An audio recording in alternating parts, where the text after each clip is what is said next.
mo na, Marian? Yep, record. Okay. Okay, so good afternoon, everyone. So thank you so much for being here today.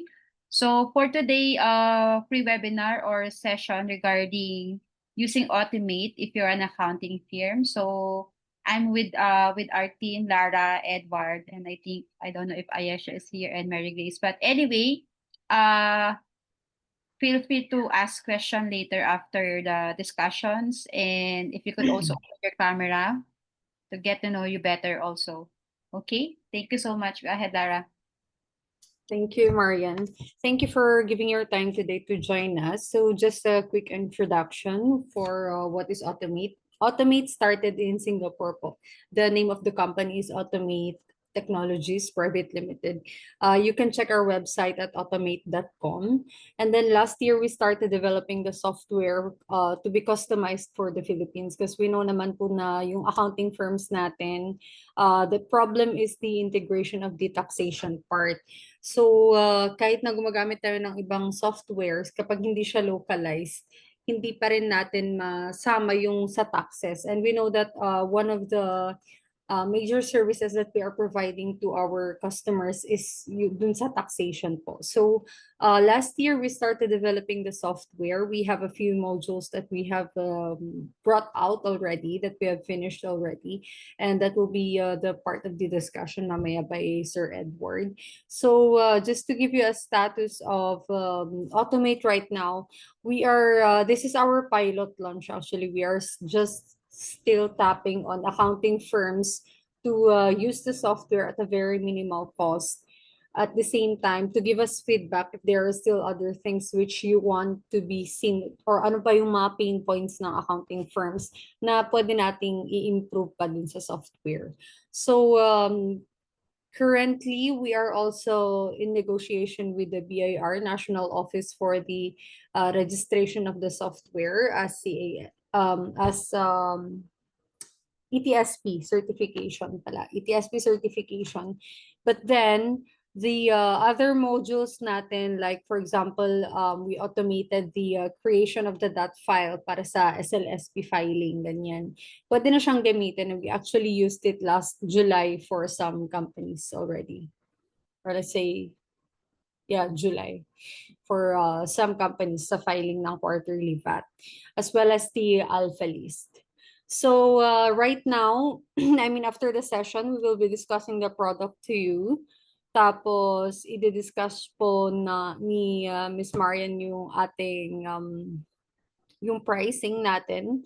And then Q&A if you have questions regarding the product or ano pa yung pwedeng partnership or collaboration na magagawan between Automate and the accounting firms.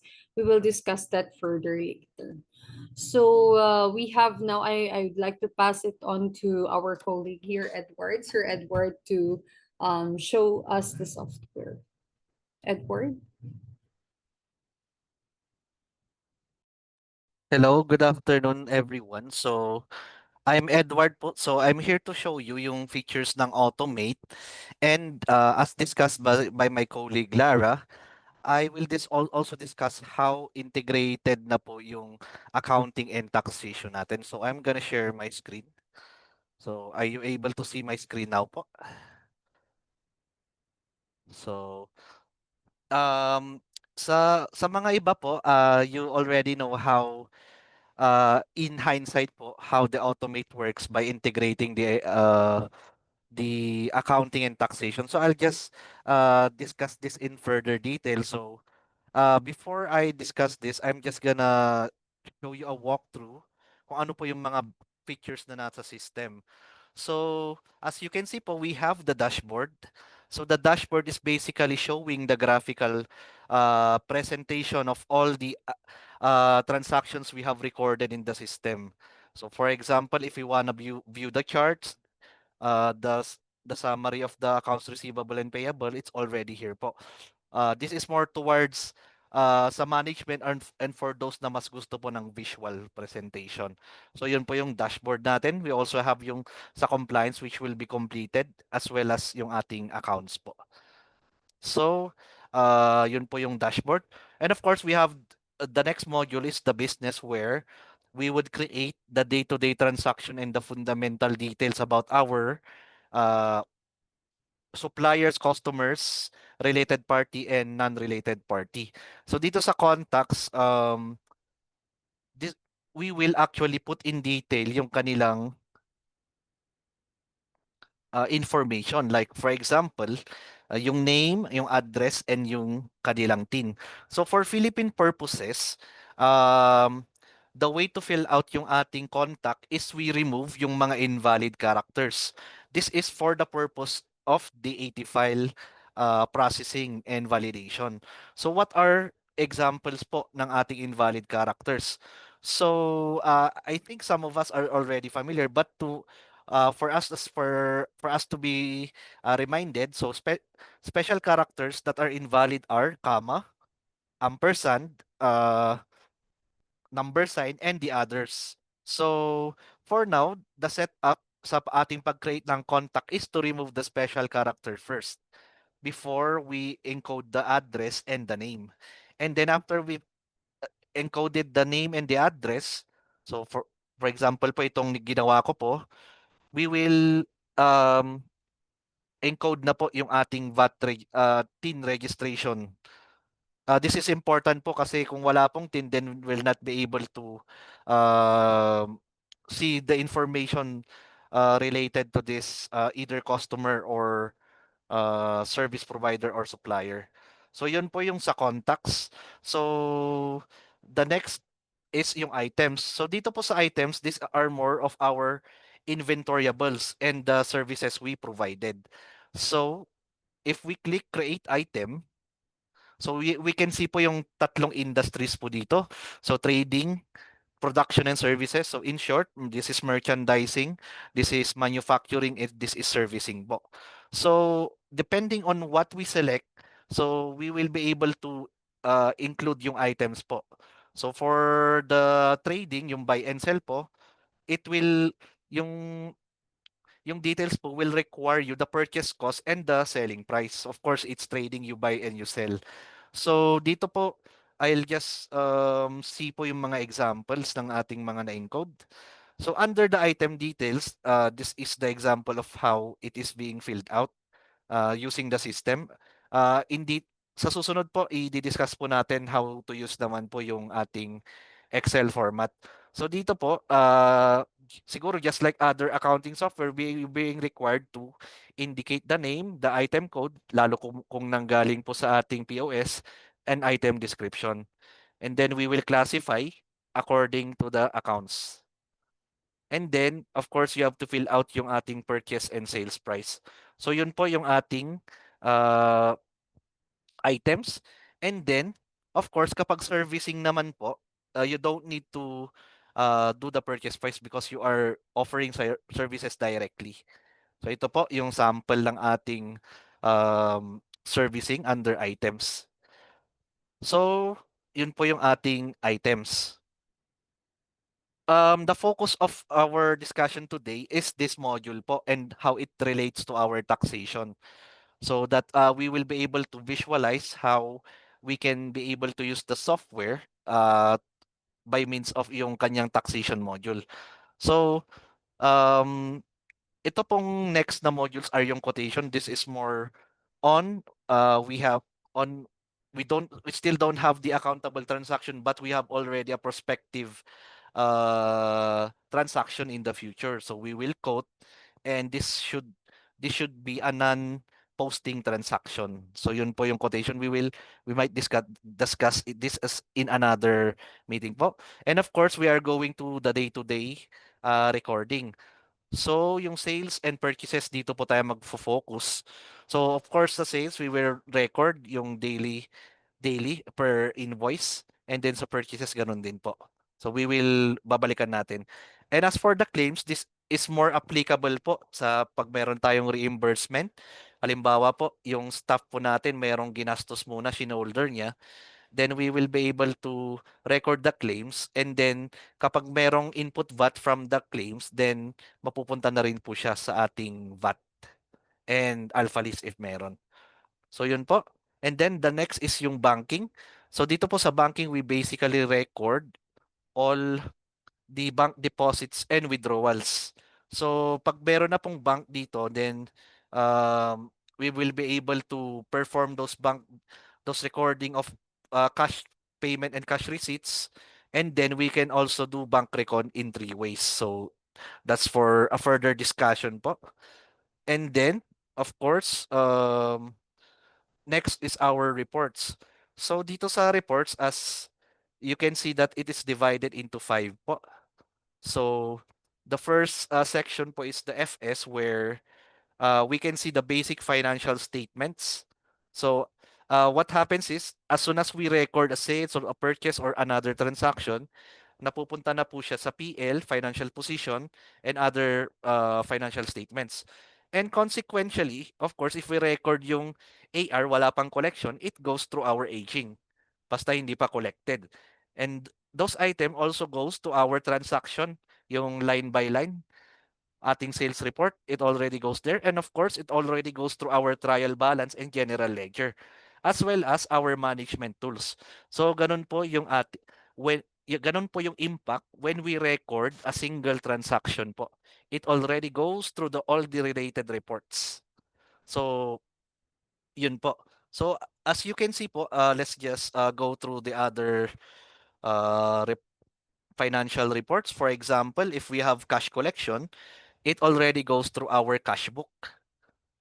So yan po yung ating cash book. So depende po yan sa financial institution. It will basically show you the movement of the cash uh, as the day goes by.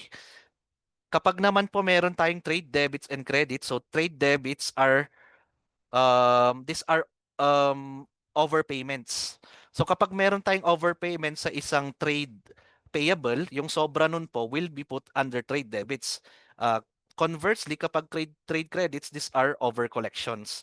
So mapupunta po dito yung sobra nung nakolekta po natin. So we do have accounting for that. As well as yung ating treasury management, financial report, these are all treasury and cash related reports po, which we can discuss in detail. So the next po yung sa ating transaction. So these are, as I have mentioned, these are more sa line by line po. So for example, sa sales report, it will be able to show you yung geographical breakdown po. Like for example po, sa location, kapag merong mga other countries, it will be able to break down. Kapag naman items po, we can also break it down rin po sa mga ganun po na sales report. Of course, this is depending on our need. Ganun rin po sa ating purchase report rin po, by geographic and by location and by items. So yun po yung purchase report. Sa Philippines, we are required to submit our sales journal and purchase journal. So in Automate, this sales listing and purchase listing report serves like our purchase and sales journal. So ito po yung ating sales listing report.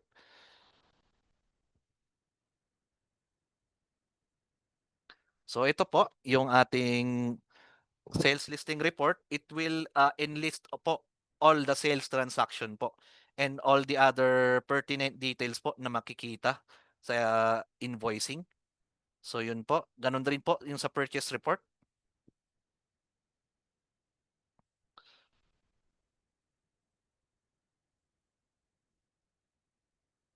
So yan po, bine-breakdown na rin po yung ating purchases. So dito sa purchases, kasali rin po yung ating stocks as well as yung acquisition natin ng PPE po. So this is a purchase transaction. So yun po yung purchase listing. And of course, we have yung other reports natin such as yung related party. For example, our transaction with employees, directors, and other related parties. So yun po yung transaction. And of course, we have this various reports which supports our financial statements po, or facilitates the financial statement in the form of our trial balance. So ito po, pagka-record po natin, then lahat ng debits and credits related to our recording will already be put to our trial balance. So yan po, yung ating trial balance as well as yung kanyang move, yung beginning balance po.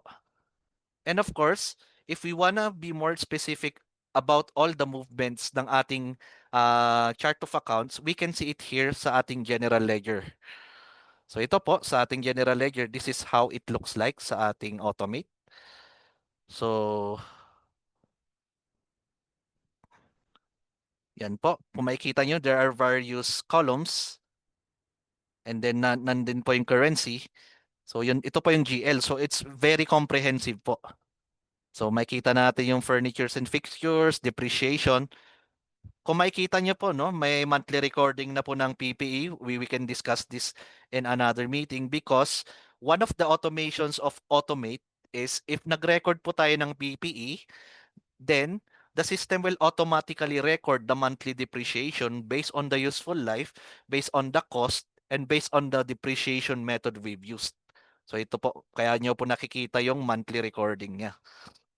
And then, of course, sa ating mga stocks po, meron na po yan. And then for our furnitures, yan po, nagpapakita rin po yung kanyang acquisition, yung kanyang movement. And of course, we can download this reports po through Excel. So, and also we can filter, for example, if we wanna view out the other details, then we can do like this po. And we can download through Excel yung mga reports po natin. Because we do understand po na sometimes we would want to customize po yung general ledger. That is why we allowed po yung Excel download po. So this is how our Excel po looks like sa ating general ledger po. So yan po yung ating GL. We can see all the movements of all the items in the chart of accounts. And then we have the asset and depreciation schedule. So ito pong report na to serves like a fixed asset register po. So if we view the fixed asset po, andito po, naka-enumerate po line by line and it will be updated based on the period 2. So for example here po, ito na po yung PPE natin. So kapag sinelect po natin yung ENYA, for example, August, so magbabago rin po yung kanyang net book value. So yan po, sa closing po niya. So if ever we have another acquisition for ng PPE, then it will be put down here under on the next line po. So yun yung depreciation and may pre-numbered na po na auto-generated from Automate for each item of the PPE. This is important po kasi if we have too many PPE po, meron po tayong tinatawag na asset tagging. So the asset tagging will actually help us trace yung mga PPE na po lalo kung sobrang dami po. And yung numbering will come in handy po in case po. So yun po yung ating asset and depreciation report. So accrual and deferment, this pertains to our deferrals and accruals, deferred revenue, accrued expense, mga ganun po. So if ever meron po tayong recognition of a certain item na binili natin once and it will be spread through a number of months, then magpapakito po dito. So paano po ba natin makikita yung accrual po? So sa mga nakakaalala po, you are already familiar na if we want to set the accrual calendar for a certain, for example, sale po. Let's just view yung details. So we have here under sa ating sales invoice, meron po tayong icon dito na calendar. So we can just set the accrual calendar to determine kung kailan ba yung timing ng recognition ng revenue. This also goes the same po sa ating expense. So if sinave po natin yan, then the system will automatically record income from this period to this period po. So yun po yung mangyayari. So yun sa purchases po, meron rin po yung timing ng recording. You can set the accrual calendar po here. So yan po, isa-set lang po natin yung accrual calendar based on when should it be recognized? So yan po, yung accrual calendar. So, balik po tayo sa ating, and the last is our journal entries. So ito pong ating journal entry is more of a contingency. So as you can see po, throughout your usage of Automate, you might rarely use the journal entry. So what is the purpose po ng ating journal entry? This will serve as a contingency tool in case yung gusto nating gawin is hindi kayang gawin ng mga basic modules ng ating system. So this is where it lies, yung ating journal entry. So one of the advocacy of Automate is to as much as possible reduce the journal entry made by the users, accountants, and those who are uh, interested with it kasi nga for example some things can be automated like yung depreciation in accrual, and as much as possible we would want it to minimize yung journal entry. So yun po yung purpose nito, more of a contingency plan. So last yung ating report section, we will go to the management. So itong management is more tailored towards yun nga, as the section suggests, more on the management use. So makikita po natin kapag clinic natin yung monthly PL, naka-distribute na siya over 12 months. For example here, I'll select 2025. So yan po, yung ating PL. So nakakalat na po siya over 12 months. So this is very helpful kasi we are aware po na some businesses they conduct monthly board meeting or business review, whatever that is called, and it is very important na meron tayong comparative financial statement for internal use. So ito po pwede niyo na pong magamit, and we can download it later sa ano po. So next is yung ating monthly financial position. So this is similar sa ating financial position, just that it is a month by month po. So yun po yung ating financial position. And of course, some companies would want to set a budget or earmark expenses in anticipation for next year or for in the future period. So we do have yung ating budget report. So what we will do here is assign budgets so that the management will be prepared to estimate and compare it with the actual expenses in the future. So for example here, we can earmark or budget a certain amount of expense kapag traceable naman po natin, and if we can determine objectively, we can do it po. We can set the budget here. And then, after we've set the budget, then comes yung ating recording ng actual expense, comes our variance analysis. So as a manager, I want to observe if sumusobra ba tayo lalo sa expense, no? If sumusobra ba tayo sa ating target expense, or sa sales naman na-exceed ba natin yung expectation natin. This is the use of ating budget report. So sa ating budget report, this is actual. Ito, makikita nyo na po, no? Actual versus budget equals variance. So through this tool, we will be able to see kung saan po tayo sumobra. So we can, by nature po, yung ating format, kung saan po tayo nagkaroon ng excess so that we can inform the management on where to focus on cutting cost. Or sa sales naman, if we can, in the mamaya, isusunod ko, where can we focus on increasing our sales. So yun po yung ating budget report. And lastly, those with interdepartment many departments na meron siyang sariling cost center, meron siyang profit center, meron tayo yung ating profit or loss and loss with allocation. So for example, sa mga retail stores, may branch po sila, no?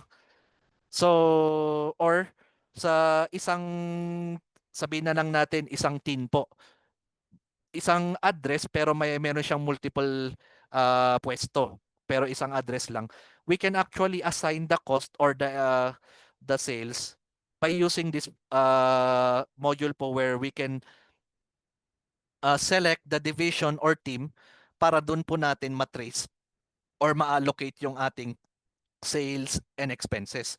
This is more tailored sa management just because as a management, I also want to break down further sa within, alimbawa sa within my domain, kung sino ba yung mga kumikitang departments. So yun po.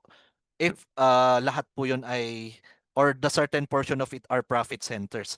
So yun po yung ating profit or loss and loss with allocation. So yun po yung reports. Dito po sa management, susunod ko lang. These are more on the, ito po, ating PPE, ating investment, funding, equity, escrow. So dito po sa PPE, as mentioned earlier, we have the system, just like siguro sa other accounting software, has the default useful lives. So in order to view yung ating useful lives, we go to the settings and then we go to the business profile.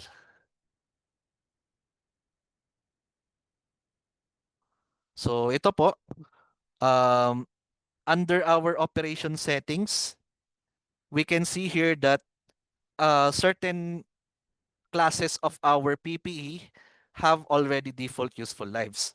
And of course, we can change it po whatever we deem is the most appropriate useful life for this class. So ibig sabihin po pag gumawa po tayo ng purchase transaction ng PPE po, susundan niya po kung anong class yung pinili natin. So yun po yung ating PPE. And of course, just to show you again, this can be changed. And then we have two methods of depreciation, which is straight line and SYD po. And we can also put the residual value, if any. But oftentimes po, no, sa ating practice, it's usually straight line. So yun po yung ating PPE. So sa ating PPE, as you can see here po, I have a sample transaction ng ating PPE. Pagka pagka-record natin ng transaction po, nagre-record na po yung accumulated depreciation niya and the net book value as of the selection. So if we select this, magbabago na rin po yung net asset value. So yan po. And of course, among this action button, we can perform this action, this various action. We will discuss this in detail sa susunod na po. So yun po yung ating asset. Of course, for the intangibles, kapag merong amortization po, of course, we will first record the expenses, the acquisition of the intangible asset. And just like the PPE, meron rin pong useful life po sa ating intangible asset, just like sa patent. If pwede po nating palitan na 20 years po yung ating useful life. So yun po yung sa PPE. Of course, sa ating investment, we can record it here po sa ating mga various investment. So ito po yung mga categories niya, investment property under sa ating financial reporting standards.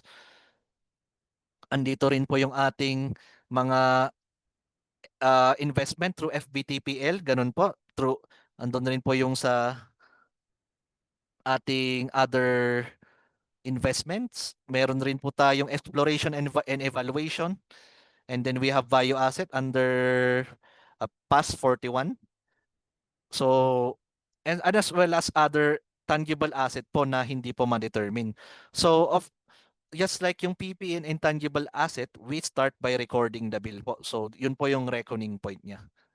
So, yun po yung investment. Dito po sa funding, this is more on how we can, this is more of the financing activity sa cash flow po. How do we get our funds through credit? So, or this is sa finance list yung ating part ng ating funding po.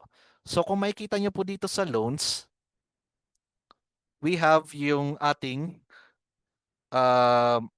recording ng loan. So, dito po sa ating recording ng loan, pahapyawan ko lang, we will actually put here our interest rates, our monthly payments, our allocation of funds, and the purpose of such funds po. So after we've actually recorded yung ating mga needed data, the system will create its own amortization table. So yun po yung ating funding. And of course, as per our automation, of course, the monthly interest expense is automatically recorded sa ating system because the system can already base it from our amortization table. So yun po yung ating funding. Of course, we have the finance lease, the right of use for those who are using yung full PFRS. So almost similar sa loans, we will fill out the information about the right of use. So yan po, we will fill out those details. And then when we are able to fill out the details, just like sa loans, the system will create its own amortization table. And in between po no, sa ating funding, kapag in between sa ating loan term nagbago yung interest rate, then the system is also capable to accommodate. Basta ilalagay lang po natin kailan po nagbago yung interest rate. So yun po yung ating funding. So equity, this is more or our issuance of share capital, our treasury shares, and all other shares. So this is an equity item. So dito po i-record po natin whether kung nakakuha kung una po nag-issue na po tayo ng shares, then we will record po. And then kapag meron tayong na-receive na cash, then the system will also record. So we can actually do an equity transaction through here po. Una, aalat po muna tayo ng shares, and then we will record the issuance of shares kapag nakatamka tayo ng cash, kung utang or kung ano man po. So yun po yung ating equity. And then for the last is the escrow. So this is more on, halimbawa, this is like a depository po yung ating escrow. So naintindihan po natin na sometimes we would set aside money in trust po. So the system already has this escrow where if nilagay mo in trust yung pera din, it will record an escrow liability. And then kapag ginamit na, then that's the time we will recognize the particular expense na po. And then kapag on the part ka naman ng seller, then it will also account din po yung ating escrow. So yun po yung ating escrow. Then ito pong Reportomate, yung annual report. We do have this. However, we're actually working po for the Philippine setting. So this is a work in progress. And then we have yung ating Taxumate. So after I have walked throughout the other features, then we will focus po dito. So next is the Operate. So Operate is more on managing our transactions. So for example, meron tayong internet subscription na alam naman natin kung magkano yung binabayaran. So we can actually set our recurring transaction through here po. So ilalagay po natin. And then the system will automatically record a purchase bill when it's already due po. And then from there, makikita po natin sa purchase bill, then we can just edit po yung actual invoice number once the actual bill has already arrived. So yun po. This is in anticipation po for our expenses na fixed na determine naman po natin every month or depending on what interval we can determine. So ito po yung purchase management. This is more on managing yung ating uh, disbursement cycle. So for example, kapag sa ating company, we would start with the purchase requisition. If we want to follow yung from the purchase requisition up to the purchase order down to our invoice until the payment. So we can do it here po sa ating purchase management. And then ganun rin po sa sales yung ating cycle. And lastly, we have yung ating aside from that, we have yung ating document function. So we may discuss this in another one po. So the document function is basically an AI classifier tool where kapag in-upload mo yung invoice, then the system is already able to capture yung ating expenses, yung ating sales, yung ating other, and as well as bank statements. So that is one of the feature po ng Automates once we have subscribed po dito. And lastly po, in case we are um, we are on a rush on how to use the accounting software without the need of human intervention, then we can click yung ating help po dito. So sa ating help, we can actually um, view this para po makita po natin kung paano po gamitin yung software. So kapag nag-type po tayo ng halimbawa sales invoice, then there are suggestions here po on how to do that po. So we can click these items and then we can watch the video for us to acquaint ourselves with Automate.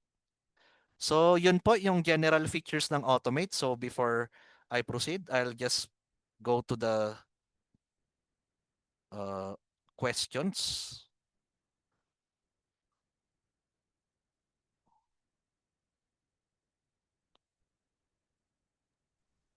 Yes, Uh, we have questions here. Una is it connected to QuickBooks or standalone? Standalone po siya. Yeah, it's a standalone system. And then if my inventory or project management, currently we don't have the inventory module yet, but that's coming out under operate next year. Tapos for project management, wala din po. Hindi pa siya integrated din sa system. so yun po. So those are the questions. So we will now proceed sa ating integration ng accounting and taxation. So sa mga na-demohan na po, no, I will just discuss this on detail. So what do I mean by the integration of the accounting and taxation? So for example, here I have a sales invoice.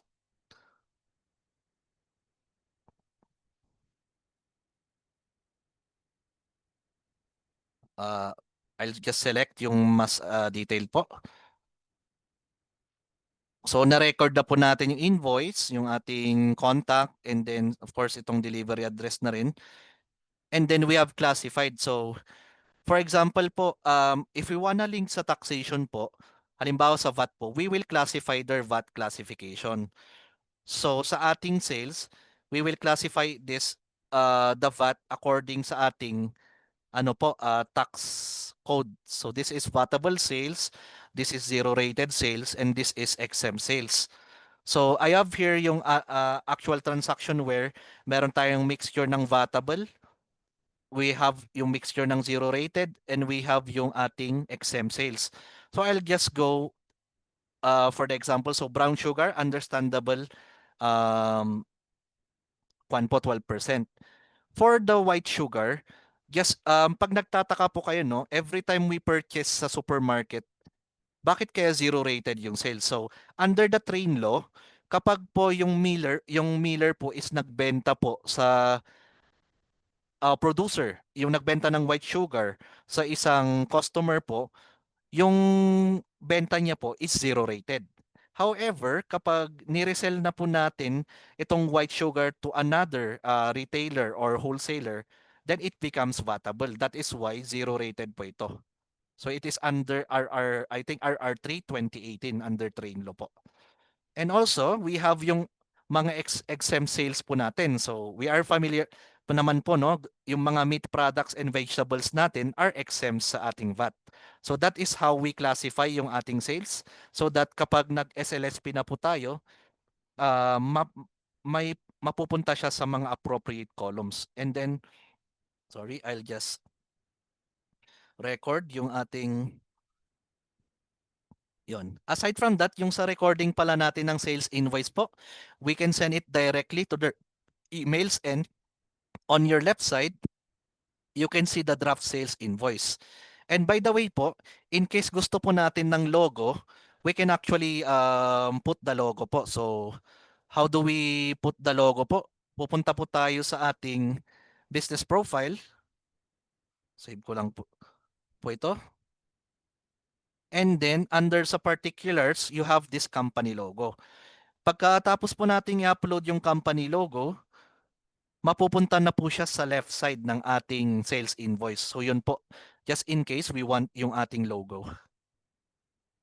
So yun po yung sales invoice. Kapag ka-record natin, it already goes through our PL, so processing, and it already goes through our VAT. Yun po yung linkage ng accounting and taxation natin. Same is true with our purchases. For example, here I have recorded the bill. So sa ating recording ng bill, yung asterisk will denote that this is a mandatory field. So kailangan po nating lagyan kapag naka-asterisk po. And then pagka-classify po natin, yan po no, ise-select po natin kung ano yung VAT classification niya as to purchases. For the codes, ito po kung nalilito po tayo, we can actually see it sa tax settings. So pag hindi po natin kapisado, yung mga itong codes na ito, we can see it here po sa ating tax settings. So ito yung purchase. So kapag zero rated purchases, ito po. Yung zero rated pag exempt, ito naman po. And we do have yung importation and services sa non-residents. So yun po, after po nating maklasify then and record, ganun rin po parang sales. It already goes through our VAT. So let's just view yung other items. So similar po sa ating purchases, we can add a mixture of the domestic purchase, ating zero rated, and ating exempt purchase. So kapag na-record na po natin, it will go to its appropriate columns po sa ating tax reports and sa ating SLSP. So yun po yung ating recording ng sales and expense. So now we learn na yung source ng ating VAT is through the recording of sales. So sa ating purchases, there are actually three sources ng ating input VAT. Number one is the input VAT from our cost of sales and expenses. Number two, source of our input VAT is our input VAT from our acquisition of assets. So for example here po, meron tayong computer table na binili po natin and meron na po siyang ginamit natin yung default useful life sa Automate. Kapag po merong VAT dyan, it already goes through our Automate SLSP. And since classify natin ito as asset, then kapag tinignan natin yung line item ng column ng capital goods, this 5,000 will go to the column of capital goods because this is considered a long-term asset. So yun po yung recording ng capital goods under SLSP. The third trace of our input VAT is through the claims. So for example, dito po sa business, kapag halimbawa nag-record tayo ng reimbursement, so kung makikita nyo po dito, pag nag-record po tayo, we can also classify the VAT. And if we've keyed in some important details po, then the system will already extract the VAT based on our recording. So yun po yung tatlong trace ng ating VAT sa ating system. So number one, balikan lang po natin. Number one, input VAT from our cost of sales and expenses. Number two, input VAT from our asset acquisition. And number three, input VAT from our claims. So yun po yung ways on how to claim yung ating input VAT. And after po nating ma-record yung sales and expenses, then we will go through our reports and makikita na po natin na updated na po. So in here, we can actually view it yung kanyang cumulative po no from through October, or we can do it yung isang buwan lang po. And then we can also download the file. Of course, di ba po nag-record tayo ng sales? All the VAT-related chart of accounts here, like for example, sa ating sales, yung kanyang output VAT, yung kanyang creditable withholding tax, ito po, yung output VAT niya, goes to liability, this goes to asset, yung kanyang creditable withholding tax dun sa ating purchases, yung kanyang payable already goes, withholding tax payable already goes through our withholding tax payable under liabilities, and yung input tax goes to our asset. So kung titignan po natin yung ating reports, nandun na rin po yung ating mga chart of accounts related sa tax. So yung input tax, it will belong under here as well as yung ating withholding tax receivable. So ito po yung breakdown ng input tax and withholding tax receivable. So kada record po natin ng mga tax related po na pupunta na sa ating financial position as well as yung ating liability items for output VAT and yung ating withholding tax payable. So dito po yan. So yan po yung transaction tax output and withholding tax payable. So yun po yung ating accounting report. So now, how can we ensure po na meron po siya sa ating taxation report? Of course, tulad ng sinabi ko po, we have to make sure na yung contact details are correct and our selection of the VAT and withholding tax rates are correct. So before I proceed po sa taxomate, I'll also show you yung ating alphanumeric tax codes ng ating withholding tax.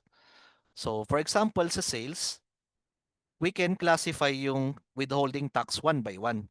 So ito po, magpapakita na po yung ating different tax codes depending po kung ano po yung appropriate na gagamitin po natin. So bear in mind po, ma'am and sir, na when we talk about withholding tax, for example, payable po kunyari, we should base it on the point of view ng kung sino yung pinagbabayaran, meaning yung nagpro-provide, yung seller. So for example po, ang nagpaparenta sa atin, tayo yung nagpaparenta, no, lessor tayo. So kapag tatanggap tayo ng 2307 from our clients, pag individual tayo, we should expect yung WI. So kapag seller is individual, then the 2307 should be WI. But if corporation po siya, it's WC. So depende po.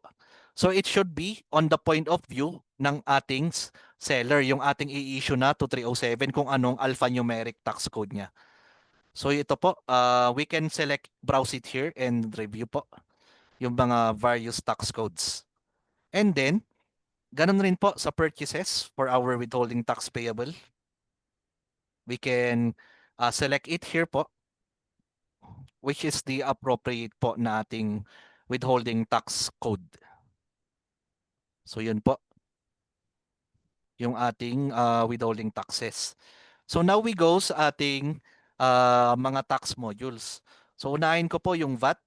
So as mentioned po, yung mga recording ng VAT already goes through our various tax report. So we'll go to our sales tax report. So our sales tax report is basically the summary of our VATable sales, exempt sales, and zero-rated sales. And our sales per supplier and per invoice. So yan po yung ating sales and we can view it per transaction. So kung makikita nyo po, sa ating columns, kung dependent on our classification, it will show on the appropriate item po. And we can download, this is like our downloadable Excel file sa Relief po. They serve the same purpose, although hindi sila ganong magkamuka, but this may be used to support our submission ng ating VAT and SLSP. So yun yung sales tax report. Then we go sa ating purchase tax report. So same sa ating sales. This is basically the summary of our VATable, exempt, zero-rated, as well as the capital goods within the period po. So kung gusto nating January lang, so yan po yung ating breakdown. So if we wanna see yung mga capital goods, we go to our transaction. So yan po, naka-breakdown na po. Dependent on our classification. And yun po, as you can see po, yung capital goods from the acquisition of PPE, it was able to determine yung input tax for there. And then it will classify its capital goods and non-capital goods. So yun po yung ating purchase tax. So now, we will go to one of the features na napadali ng automate. So, in our normal setting po, ganito po yung ginagawa natin sa ating relief. So sa karamihan po sa atin. So we will basically encode our transactions one by one. Kunyari, ganyan po.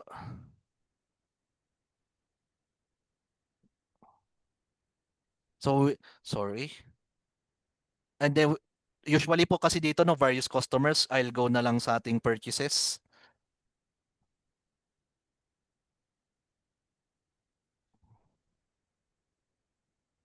So yan po, we will record po, ay wala pong laman, no. We are recording it one by one, yung ating sales and expenses. And truth be told po, dito po minsan matagal po kasi as accountants po, we're actually oftentimes kapag manual, we're creating a separate report for our taxation. And that can take a lot of time po, no? Kasi nga sasalain mo yung SLSP, it's either you will filter manually yung mga suppliers and for the month, and then it's either you use pivot table or yung mga formula ng SUMIF. It can take a lot of time po. But in Automate, you don't have to encode it one by one. So what we will just do is under sa sales data file, select lang po natin yan and select the appropriate month po. Kasi po naka-record na po tayo ng sales, no? We don't need to re-encode the same sales po for another purpose. So dito po, 'di ba, select po January 1 to 31, we will just generate data file. And then from here, ida-download natin yung DAT file. And then we will just validate it through our relief validation. So this is important po, no, yung validation. Kahit ako po for over the years po I prefer not to skip yung validation kasi sometimes there might be some invalid characters po na subconsciously na-encode natin, and come validation po, mali, no, yung ating validation. And kapag hindi po tayo nagdone sa validation and sinabit natin na may mali pala, it will constitute as non-submission. So therefore, it is still safe na we validate the file before we submit it to account for the possible errors for our DAT file. So as we all know po, no, kasi po pag non-submission, it's considered late, so we will be penalized for I think 1,000. So this is important po sa ating submission ng DAT file. We just select the DAT file and then we will validate. Yan po yung ating DAT file. So no errors encountered po. We will just do the same for the other 2 months of the quarter. And kapag ito na po yung error notice po, then we are safe to submit sa ating BIR e-submission. And sakto po, no, sa ating calendar, 11 days from now, we have VAT. And then 17 days from now, we have withholding tax. So sakto po yung ating DAT file. So now we will go to our, just to show you, our purchase VAT data file. So, as an accountant po, ito po yung talagang matrabaho po, no? Sa sales kasi po, lalo po sa mga companies na few yung volume, we can easily trace minsan yung ating mga big na customers. So, sa purchase po talaga yung talagang mabigat sa atin. So, this can be of great help if we can reduce yung data encoding. So dito po, similar sa ating purchases, we will just generate the DAT file and then we will validate it. So under sa validation tool, we'll just select the purchases and validate. So ayan po yung ating DAT file extraction. So we didn't have to encode sa relief data entry yung mga sales and purchases. We just have to download and validate it. So yun lang po yung process. So it saves a great amount of time for us just to encode these items kasi po it's very painstaking po talaga. So yun po yung ating purchases, DAT file. So now we will go to our next feature sa ating VAT. So we have yung quarterly VAT filing. So we have yung generate form. So dito sa generate form, we will just fill out the vital information. So Q1.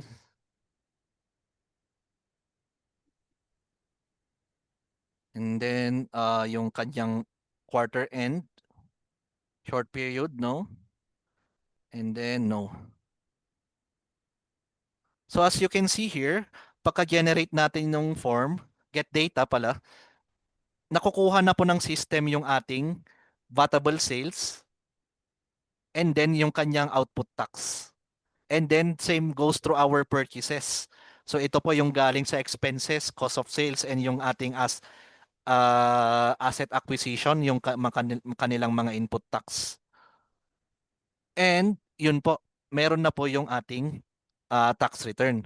So as for the other items such as the create, so this has many ano po no conditions. So we are now allowing the users to edit this manually po no for now. And for the other items, i-edit na rin po. So after nyan po, we will click generate. So yan po yung ating tax return. We can preview and also download it.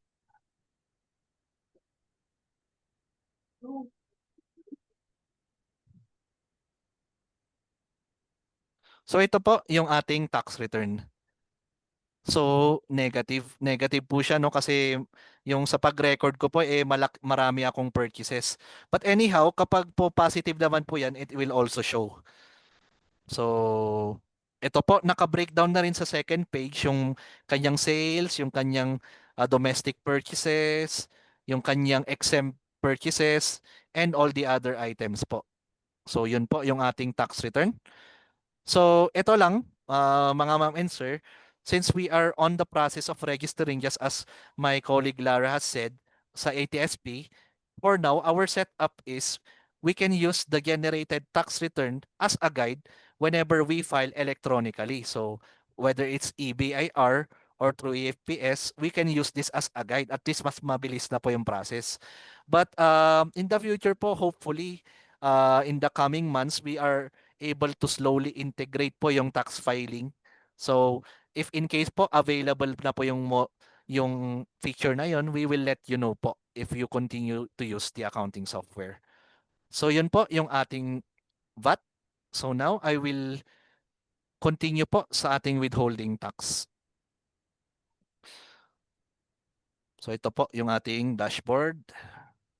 So sa ating withholding taxes, uh, the things we can do is here, number one, we can generate the BIR 2307, number one, on the point of view of the seller, number two, on the part of the withholding agent, the buyer. And then, another feature is we can generate the QAP, yung DAT file ng Alpha List, and then we can generate the monthly and quarterly tax return. So, yun po, yung ating feature. So, unahin ko po sa withholding tax return po, no? So, dito po sa withholding tax ng ating sales, so 'di ba may corresponding 2307 po tayong marireceive supposedly upon recording this transaction. However, sometimes lalo sa big companies po, ang problem po natin is minsan yung ibang mga customers po, quarterly po sila mag-issue. So minsan nale-late pa nga eh. So our issue there is that when it's time to file our income tax return, nagkakaroon tayo ng dilema kasi nga ano eh, nalilate yung pagbigay nila, and of course if we want to follow yung proper na documentation, we cannot use yung 2307 na yan until yung actual na 2307 dumating. So to combat that issue, kasi 'di ba BIR 2307 is our income tax credit. So sayang naman po kung hindi natin nagamit sa quarter na 'yon. Lalo if it will be useful sa ating mga clients. So to combat that issue, we enable this feature where as a seller, we can generate the 2307 on behalf of our customer po. So I have here the outstanding invoice. You select the invoice and then email contact. So on your left side, you can see po yung downloadable PDF na ating withholding tax. So yan po. And then we can send it directly to the email of our customer for their validation and for their verification and signature na rin. So after kung i-click yung save an email, so it will already be forwarded to the email of that customer po. So yun po yung ating 2307. So for our tracking purposes, we have yung received sales withholding tax certificate.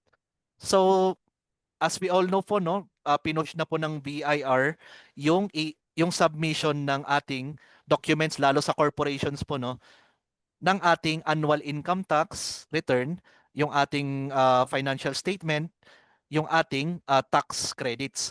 So pinapasubmit na sa atin ng BAR sa EAFS. So with regard sa ating tax credit in the form of the withholding tax, we have to compile every BIR 2307 para i-upload. And this is the purpose of the received withholding tax certificate, to compile all those 2307. Para pag in-upload na natin sa ating EAFS, ida-download po natin and i-compress, then submit. Yun po yung purpose po nito. So, to do that po, for example, we've received the 2307, yung sign 2307 of this, we just update the status and then put a label on it po for our tracking. And then ito po, we will select the quarter and upload the sign 2307. So kunwari po ito yung sign 2307. So we just click submit. So yun po yung ating 2307. So from outstanding, it goes to our received. So yan. So kapag nandito po yan, this would indicate na these invoices na may 2307, na-receive na po natin yung hard copy. So ito po this is more of a tracking tool. So yun po yung ating withholding tax on sales. Of course, pag sa ating responsibility, pag tayo naman yung withholding agent, we can also generate the 2307. So I have two here. I'll just select one muna kasi iba yung supplier niya. So for example here, we'll select the invoice and generate the withholding tax. So ito po yung ating with BIR 2307. So pipirmahan lang po natin at pipirmahan ng ating seller and okay na po yon sa ating BIR 2307. So next, mapupunta na po yung from issued, it goes through our from outstanding, it goes to issued. So yun po. And meron rin po tayong mga foreign tax withheld. For example, yung mga non-resident alien not engaged in trade or business, yung 25%, and yung 30%, yung non-resident foreign corporation. So yun po, meron rin po dito. So we'll now proceed sa ating QAP validation po and downloading. So as you can see here, ise-select po natin yung ating corresponding month and then get data. So ito po, pagka-enter po natin, no, may lumalabas po na mga line items. So if in case curious po kayo bakit ganito itsura, kapag inopen nyo po yung notepad ng D80 file, parang ganito po yung itsura. So that is where our developers pattern it sa ating D80 file pag inopen mo po yung notepad. So after nyan, you will just click generate and meron na po tayong tax return. I mean D80 file. So similar sa SLSP, we will just download yung D80 file and validate it using the alpha list ng BIR. Validation tool ng BIR.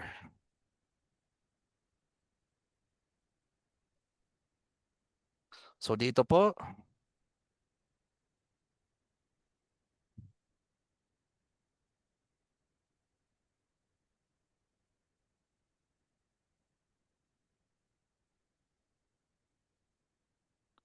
yun po, pagka-select po natin, we will also validate. No errors encountered. So yan po, similar sa SLSP, we will just do the same for the other 2 months of the quarter and okay na po. Pag okay na po, we can submit sa BAR e-submission on or before, pag third quarter po, on or before October 31 po. So yun po yung ating alpha list withholding taxes. So to show you po, I'll generate yung tax return for the monthly and quarterly. So ito po, yung 0619E, this is done as we during the first 2 months of the quarter.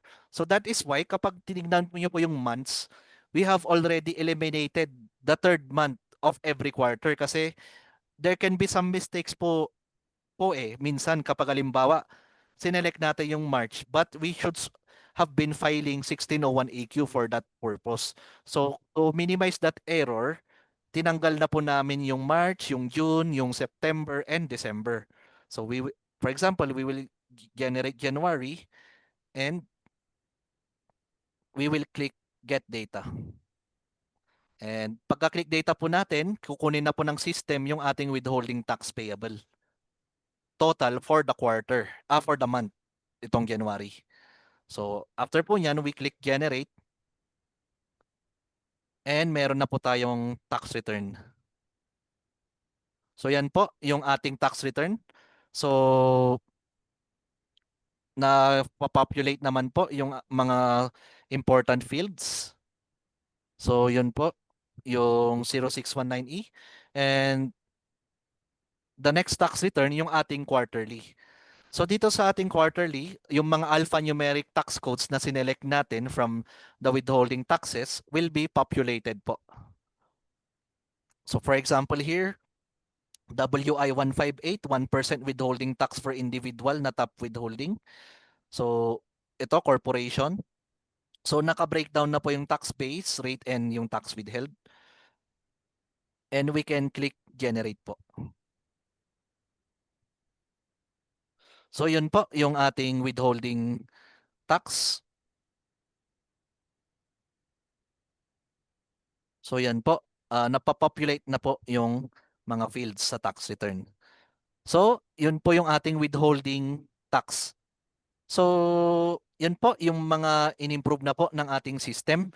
And aside from that, sa withholding, we also have business tax for those na non-VAT taxpayers. So for example here, mostly dependent naman po sa sales po, no, pag percentage tax. So for example here, if we set yung 3% and then we select yung ating alphanumeric tax code, then the system will automatically compute.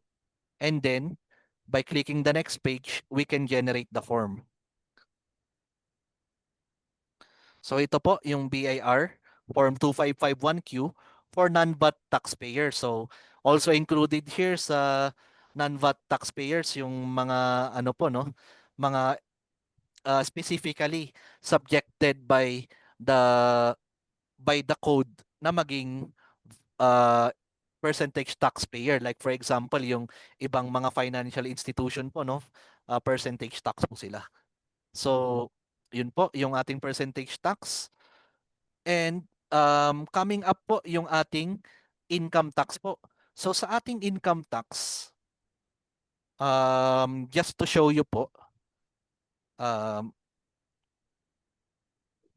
so this is sa aming staging po. No? I will just show you a preview kung ano po yung itsura ng ating income tax once it goes to live. So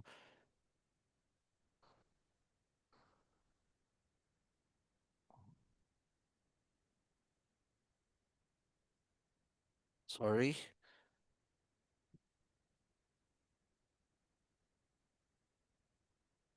Income.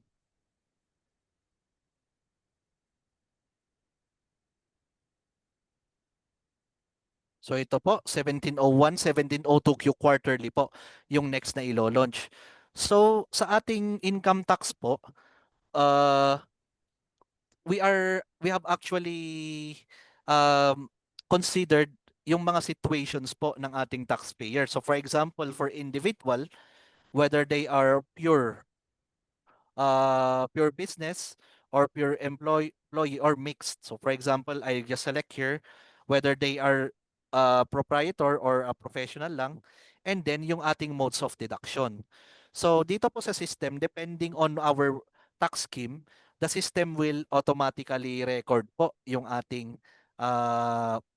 ating tax due based on our selection. For example, OSD, pagka-record natin ng OSD, kapag individual, it is based on the 40% of the gross sales, yung ating claimable deduction.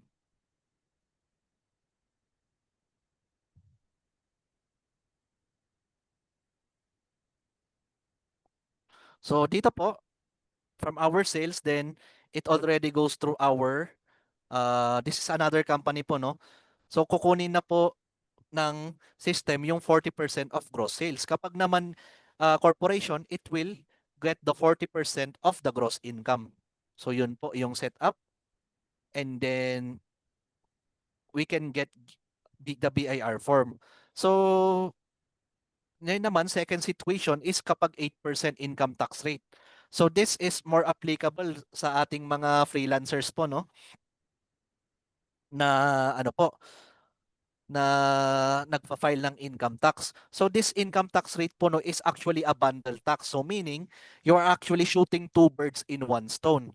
So by two birds in one stone, meron ka ng income tax return, meron ka ng percentage tax return. Parang ganun po yung purpose niya. So by using this method, this option po, we don't need to file yung percentage tax for the business tax. So yun po, the system will also calculate the 8% based on sales less yung mandatory deduction na claimable deduction na 250,000 a year. So ito po yung ating income tax.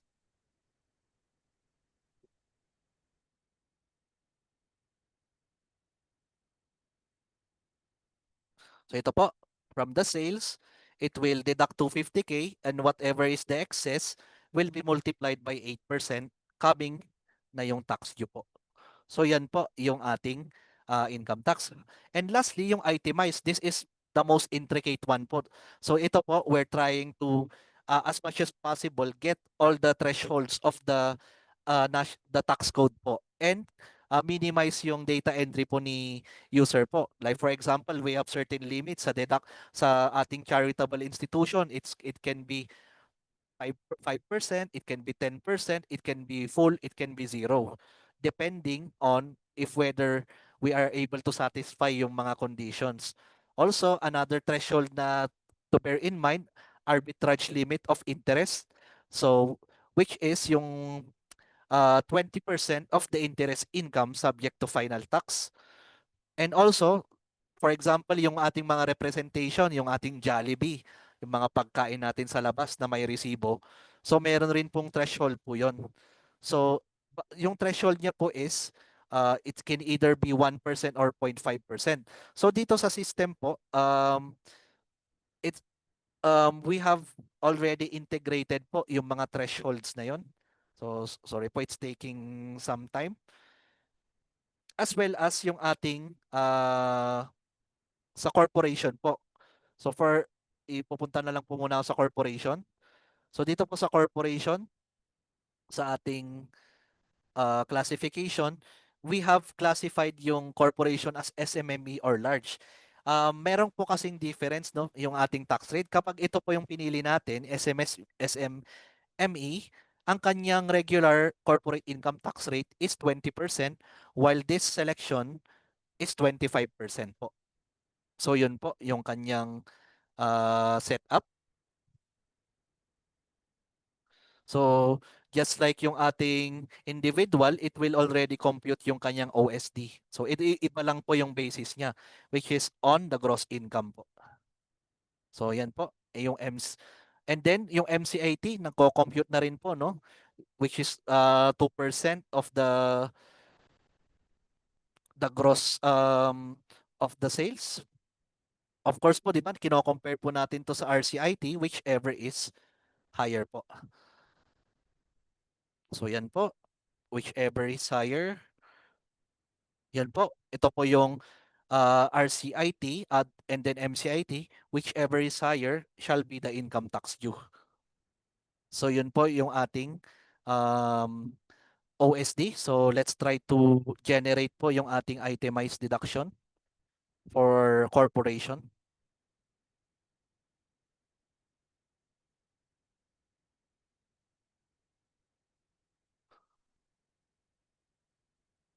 So, ayan po no, kung makikita niyo po sa corporation na kita natin. So, dito po sa charitable, since it can be 5%, 10% or 100% or nothing at all. So, ang setup for now is the user will actually encode kung ano yung limit ng expense for now. So, yun po yung ating contribution. Then sa ating entertainment and amusement, this is automatic po. Kasi for example, for services, 1% of the net sales po, no? Kapag naman goods ang pinili natin, 1/2 of 1%. So for example here, ito po yung actual na, kunyari, ito po yung Jollibee natin, yung representation. This is the net sales. And kapag sinelect po natin yung 1%, it will get the 1%, and whichever is lower between the limit and the expense, actual expense will be claimed as deduction. So mapaplat na po siya dito sa ating EAR. Ganun rin po sa ating interest, yung ating arbitrage limit. So for now, we are allowing the user to input the arbitrage limit, which is yung 20% of the interest income subject to final tax. As for the losses po, so the thing we did here is we allow the user to classify the loss as either capital or ordinary. Of course, kapag ordinary loss yan, meaning we're using the PPE we sold in the usual course of business, so mapupunta po yan sa losses. However, to account for properly, kapag capital loss po siya, mawawala na po siya. So kung makikita niyo po yung capital loss po, no? Pagka-select ko na capital loss po siya, nawala po siya sa losses. So, saan po mapupunta yun? Dito po yun pupunta sa various non-operating income po dito.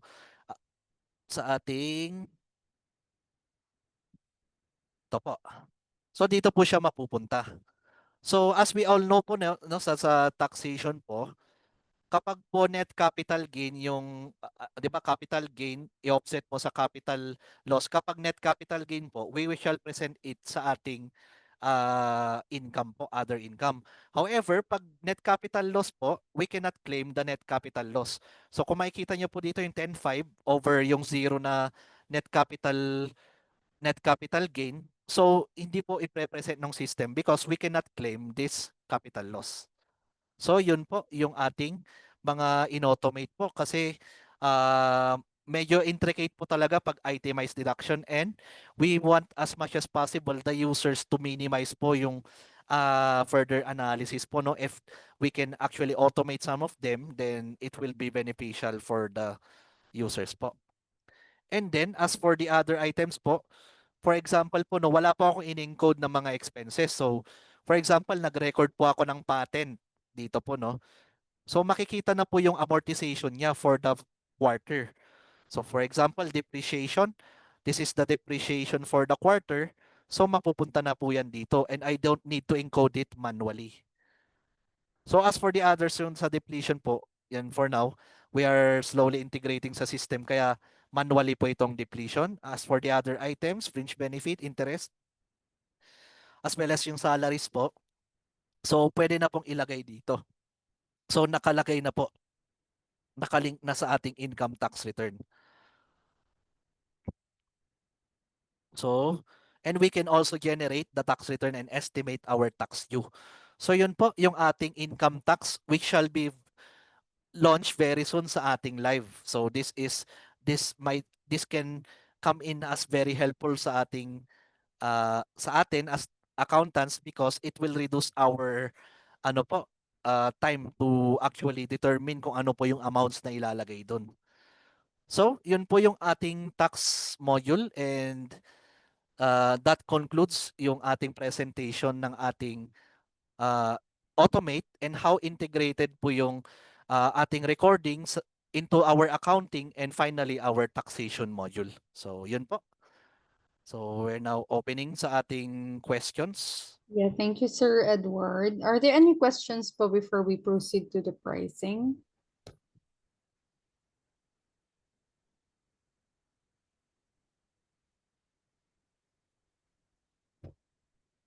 Okay, so I guess there are no questions.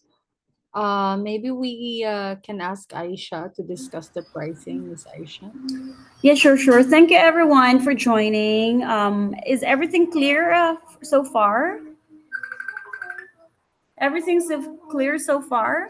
Okay. I guess since there are no questions now, let me just proceed to the pricing, okay? Since all of you are accounting firms, right? So you do have your own accounting firms. So first of all, we do have two plans for Automate. By the way, guys, can you hear me? Yes po, yes. Okay, perfect. So we do have two plans for Automate. So we have starter and growth. So for the starter, one second. For the starter, so that is for non-VAT company. For the growth, is for the VAT company.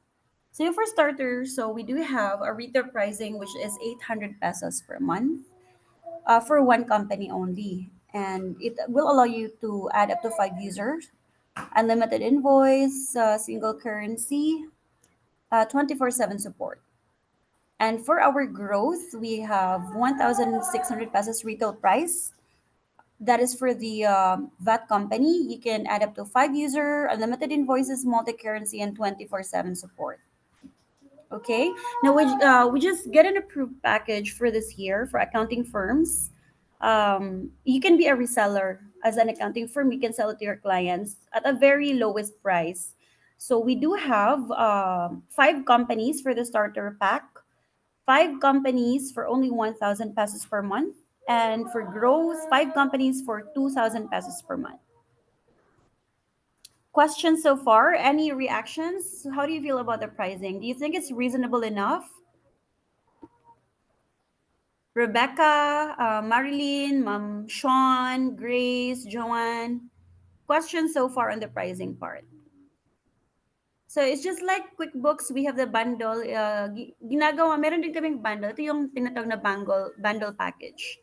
And this is just exclusive for accounting partners like you. Sa mga accounting firms lang. We don't advertise this anywhere in the website because ano lang to, for accounting firms lang. So yes, question so far, Ma'am Joanne. Are you still with me, guys? Naririnig? Yes, yes. Okay. So after this one, we will send you an email proposal in the pricing if ever you wanted to avail. By the way, I will make a follow up on this just to give you a heads up. I will call each of you and check on your feedback, as well as we can talk about the next step. All right.